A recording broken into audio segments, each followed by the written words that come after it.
Welcome back, everyone, to Open Line. We're talking about the proposed referendum that is coming up for a vote on July 27th. That's when this vote is slated. It would overhaul Metro government. It would change the Metro charter, and the highlight, the kind of the headline on this is it would restrict the Metro Council's ability to raise property taxes. That's the number one thing. There are 5 others. We've talked about some of them over the course of the last 2 nights. Last night we had supporters of this, or a supporter, and tonight we have people who are opposed to it. Christian Buggs, Amanda Kail, they are here via Zoom. And let's go to the phones. We have several calls, so let's go to Bruce. Hello? Hello, Bruce. Hey, good evening. Go right ahead.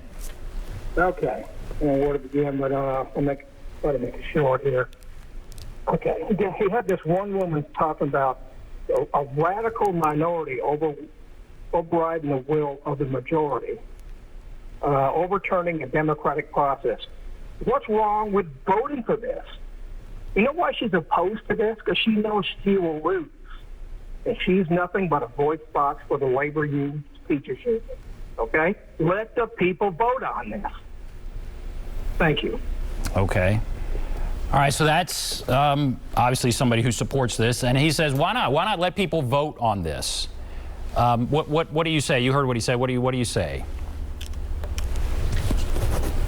We're not saying that it can't be voted on.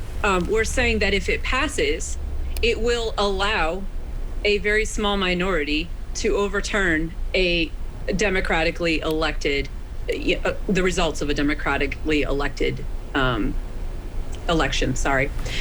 So that's the issue, right? So if 5,000 people vote for a candidate and 500 people didn't want that candidate, 500 people can throw that person out under this referendum. And I think that that's a dangerous precedent to set, because that would override democracy in our city. And he's I'll also take a bit of a different. Well, yeah, go ahead, Chris. Yeah. Okay. I was just going to say the problem for me is not so much allowing voters to vote on something. I totally support the democratic process in voting. My frustration or my concern is that there has not been widespread explanation or education around what this referendum does. And so the idea that you are trying to very quickly push something through that voters don't have a chance to really ask questions about. They don't know who is leading this, so they're not sure who to even pose their questions to. If you're someone in a community that's not close to a lawyer, how do you get some of these questions answered? You know, that poses a concern for me in the community, that we're not adequately supporting voters and making sure that the community understands what they're voting for and what the consequences or benefits of that vote will be. And I think, I'll follow up, I think what he may also be saying is, what's wrong with letting voters decide every time we're going to raise the property taxes? You know, it's a tough thing to have happen. Right now, the Metro Council does it. Why not have voters do it every time? And what this referendum would do is, if it's higher than 3%. But what is your concern about that? Are you concerned by that? And Amanda, I'll let you take that. Sure. And, you know, I'll put in, I know that our last caller is not a fan of labor unions, but, you know, this is something that is also opposed by the Chamber of Commerce, is opposed by many people in the business community. Again, this is something that's opposed by pretty much everybody, you know, across Nashville. So, you know, I think the problem is that every time we do this referendum, it costs money.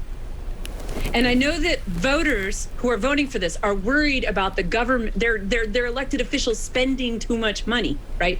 So if we spend all of our money on referendums, because we have to, running elections cost money, then that's money that does not go for all of the public services that are already underfunded in our city. So we have to choose, right? So we don't have unlimited options. We have a certain amount of money that we can use to run our city. So we can spend that money on holding a whole bunch of referendums, or we can spend it on investing it in our city, right? So I think that's just something that we have to decide what we want to do. And I think too, you know, I'd like to encourage people who want to have a bigger say, for example, who want to have a bigger say in what goes on in our schools. There's public comment at your school board meetings, right? We get to vote for our school board representatives. There's a lot of ways to be involved in the democratic process of how things work in your local government that don't involve dismantling it. So, I encourage people to get involved. Absolutely. Okay. All right, I'm going to go back to the phones here. Let's go to Mike. Hello, Mike. Hey, good evening, Ben, and good evening to the representatives you have on the TV show tonight. First of all, as far as recalls, there was an incident where a California representative named Daryl Issa got a petition for residents of California State to recall then Governor Gray Davis. And then that's how we ended up with Arnold Schwarzenegger, of all people, as our governor, which was basically a train wreck tenfold. But anyway, I would first like to ask these people at the end of this a question. Were they both born in Nashville or Tennessee, or are they like Councilman at Large Mendez, who's from Chicago and works for one of the largest law firms here in Nashville? Because that does have a bearing. But the fact, as far as this recall, I'm totally against that. That's what we have voting for. Just like right now, Cooper's probably going to be voted out after his first term, and that's what we should do, wait for our elections. Another incident point I want to make is that anything that has to do with the Koch brothers, even though they do some real charitable things worldwide, the fact that they're a part of this referendum that's coming up makes my eyebrow go up on one side. And but I am against what the council, Mayor Cooper did last year with a 34% increase in the middle of a pandemic when people didn't have their jobs and we were in lockdown. I think that was totally wrong. And for the chairman of the board of the Metro, I would like to know all these programs that can help people who are being their property being auctioned off, because I'm sure a lot of them out there would like to know, because I've had people in the last 3 years that were on the auction block and kept their house by like 1 week. So if you can let us know about those programs, there's a lot of disadvantaged people of color and of unique financial means, that you could let them know what these sources are that can help them keep their houses when property taxes are going up. You guys have a good night. Thank you. Mike, thank you. I don't know that it's fair to ask you about the property tax relief things. You're the school board chair. I don't know that you. That's okay. Do you know? Member, so I can ask. Let me take a stab at all of this. So he asked a lot of great questions. And first I'll say, hello, my name is Christiane Buggs. I am Nashville born and bred. In fact, at least 4 generations of my family have been Nashvillians. So I grew up in North Nashville, graduated from Martin Luther King Jr. Magnet High School, went on to Tennessee State, then again to Vanderbilt. I taught in MNPS for 6 years. I bought my home in 37208, the zip code with the highest incarceration rate. I just got notification that my son, my baby, my 3-year-old will soon be entering MNPS as in the three-year-old pre-K classroom at Jones, which was formerly Buena Vista. So yes, I'm from Nashville. I'm committed to this city. I will likely die in this city because I love it that much. But I also happen to work for different nonprofits, and I know that United Way has several grants that they've been funding throughout the year to support families and community members to make sure that they offer relief. So I would certainly direct you to United Way's website. That's United Way of Greater Nashville, or even to call 211. That's kind of our statewide help desk.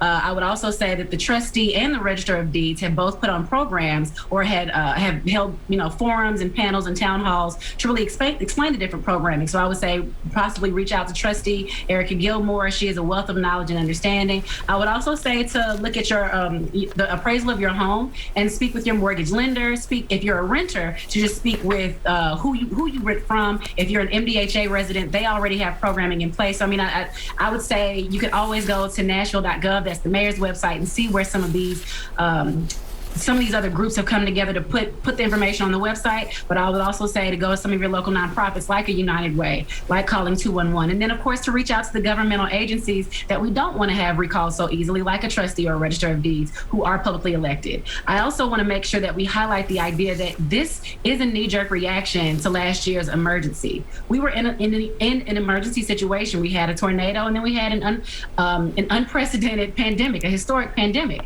So this property tax increase was to make sure that we could continue to feed people, that make sure that we could continue to open our homeless shelters, to make sure that we could actually support our community members who were in the most vulnerable positions. And I empathize and certainly understand that there were so many community members who lost jobs, who lost wages, especially those who were in the service industry that were bartenders or servers, and there was no way for them to receive any kind of pay. So I completely understand that, but there are programs in place to make sure that those community members are supported moving forward. This kind of referendum, if we have another emergency, another unprecedented tornado, another pandemic, if something else happens tragically to our city and our council and mayor cannot raise the property tax beyond 3%, then that means that public services will be the first thing to go. That will mean that schools will shut down. That means that firefighters will stop running trucks. That means that hospitals will close. And I hate to be so salacious with my wording, but this is just the truth. I mean, you're talking about for MNPS, for Metro Nashville Public Schools alone, we will be talking about a 25% reduction in our budget. That means we would have to cut hundreds, maybe even thousands of teachers. There are services for our children that we could not hold anymore. And so, again, I'm sorry, I'm starting to get passionate, but I'll stop there because I can ramble. Well, I appreciate the answer. I mean, he also mentioned that caller, the Koch brothers. Last night, again, we had Jim Roberts, who's with For Good Government. We asked him who's behind For Good Government. He said it's local people who fear retaliation. We don't know names. He says they will comply with campaign finance rules and that kind of thing. He said the Koch brothers weren't behind it. But I don't know. We don't know. We don't know the details of who's behind that group, just for clarity there. All right, we're going to take a break. We'll come back. We'll take more calls. If you want to call in, there's the number. Take a break. Be back right after this.